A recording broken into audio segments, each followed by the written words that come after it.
안녕하세요. 건양대학교 병원 이비인후과 교실의 김중엽입니다. 이번 시간에는 저번 시간에 이어서 이상 관측치를 찾고 해결하는 방법에 대해서 살펴보도록 하겠습니다. 저번 시간 잠깐 나눴던 이야기에 대해서 리뷰해 보면요. 이상 관측치는 크게 세 가지 방법으로 찾을 수가 있고, 첫 번째가 아웃라이어라고 해서 표준 편차의 2배 이상 되거나 마이너스 2배, 마이너스 2배 이상 작은 값들을 추려내는 방법이 있고, 그리고 큰 지뢰점, 하이 레버리지 포인트라고 해서 평균 햇 통계량을 이용해서 계산하는 방법들, 그리고 영향 관측치라고 해서 인플루언셜 옵저베이션, 쿡스 디스턴스 값을 계산해서 그 값이 이렇게 n-k-1분의 4를 기준으로 하거나, 또는 두루뭉실하게 1보다 큰 값들을 먼저 확인하는 이런 방법들이 있다라고 말씀드렸습니다. 이 설명이 약간 부족하신 분들은 앞에 영상을 안 보고 오셨다면 다시 가서 잠시 보고 오시기 바라고요. 이런 식으로 이상 관측치, 우리가 예상하지 못했던 이런 식으로 관측치 중에서 예상보다 좀 많이 벗어나 있어서 우리의 회귀 모형을 좌지우지할 수 있는, 뜻하지 않은 방향으로 끌고 갈 수 있는 관측치들에 대해서 체크할 수 있는 기회를 우리가 얻어야 된다고 말씀을 드렸죠. 그것들을 한꺼번에 데이터를 가지고서 이상 관측치들을 찾는 방법, 플롯이 있습니다. 카 패키지 안에 있는 건데요. 저는 어제 강의를 준비하면서 인스톨 패키지 함수를 이용해서 카 패키지를 설치했고, 라이브러리 카를 실행을 방금 했습니다. 이 상태에서 인플루언스 플롯이라는 함수를 이용하고요. 거기다가 fit을 담습니다. fit을 담고 id.method는 identify라고 하신 다음에 컨트롤 리턴 하시면, 그림 짧게 나왔죠? 이거 왜 짧게 나왔을까요? 제가 앞강의에서 설명드렸었는데, 제가 2 곱하기 2로 여기 이 공간을 나눠서 쓰겠다라고 명령을 해놓고 원상태로 복귀하지 않았기 때문에 이렇게 나오는 겁니다. 그렇기 때문에 이럴 경우에는 근데 지금 아직도 좀 돌아가고 있죠? 이런 식으로 finish 해서 나오고요. 그 다음에 다시, 이걸 너무 작으니까요, 크게 보기 위해서는 1 곱하기 1 사이즈로 다시 공간을 만들어주고, 다시 들어와서 identify float, influence float 그리면 크게 나오죠. 이렇게 이제 인디케이터가 나옵니다. 로케이터를 이용해서 우리가 여기서 관심을 가질 만한 점들을 체크하는 겁니다. 이를테면 이렇게 클릭들을 해놓으면, 몇 개를 클릭들을 해놓으면 피니쉬를 한 다음에 그 체크된 값들이 이름이 뭔지가 이렇게 표시가 되는 거죠. 이건 좀 잘렸네요.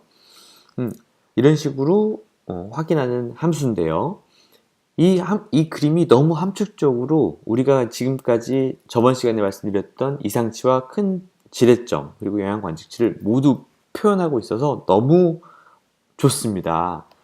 살펴보시면 옆에는 스탠다드 디비에이션, 표준 편차입니다. 표준 편차보다 이 기준 이상이면, 그러니까 이제 이 공간에 포함된다면요. 이 공간에 포함된다면 표준 편차보다 2배 큰 아웃라이어에 해당한다는 걸 알 수가 있고요. 또 마이너스 2보다 아래에 해당한다면 표준 편차보다 마이너스 2배 이상 적다라는 걸 의미할 수가 있죠. 그 안에 이 부분은 95%에 해당하는 대부분의 값들이 존재하는 공간이라고 이해하시면 되겠습니다. 또 햇 밸류를 기준으로 평균 햇 통계량은 n분의 p였고, n은 샘플의 수, p는 인수들의 숫자, y절편을 포함한 인수들의 숫자. 그래서 이 경우에서는 지금 저희가 하고 있는 states라는 데이터에서의 상황에서는 5개의 인자였고요. 그래서 0.1이 평균 햇 통계량이었는데, 이거에 약 2배에서 3배 이상이 되는 값들은 큰 지뢰점에 해당하기 때문에 우리가 꼼꼼하게 살펴봐야 된다고 말씀드렸습니다.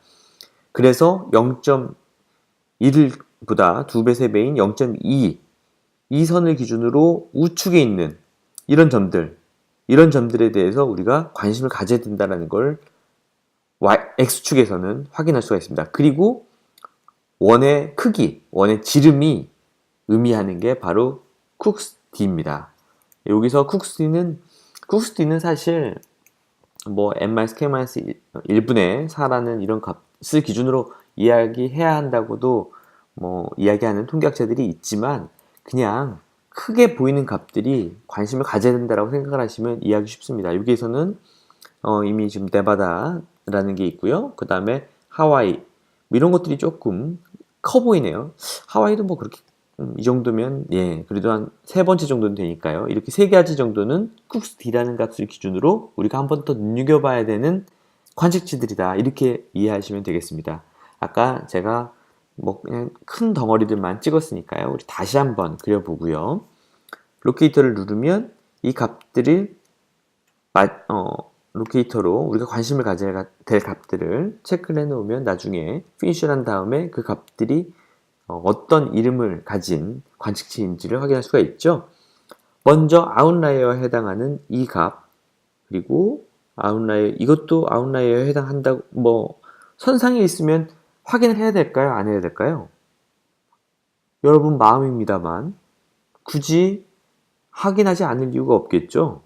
우리는 이 기준을 엄격하게 따져서 빼고 더하고를 결정하려는 게 아닙니다. 한 번 더 이 데이터가 혹시나 어떤 실수가 있거나 어떤 오류가 있는 건 아닌지 한번 살펴보고자 하는 거니까 그물을 크게 잡는 게 나쁘지 않겠죠.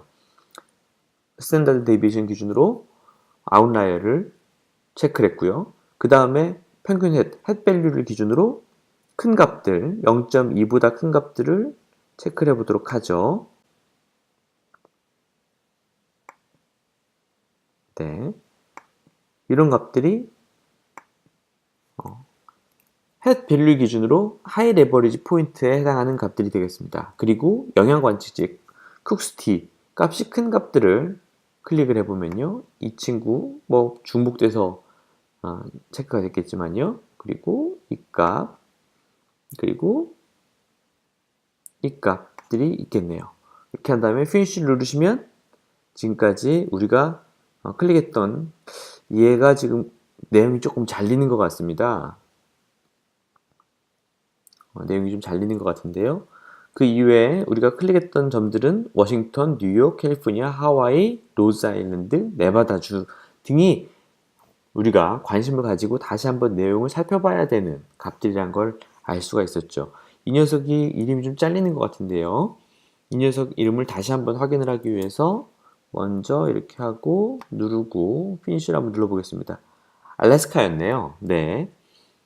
이런 식으로 해서 여러분들은 이상 관측지들 어떤 값들이 혹시나 오류가 있는 건 아닌지 확인해 보기 위한 그러니까 관측치 중에서 조금 벗어나 있어서 포함을 시키기 전에 다시 한번 확인이 필요한 값들을 추리는 법에 대해서 지금 방금 살펴보셨습니다. 자, 그러면 이 값들을 이제 어떻게 해야 될까요?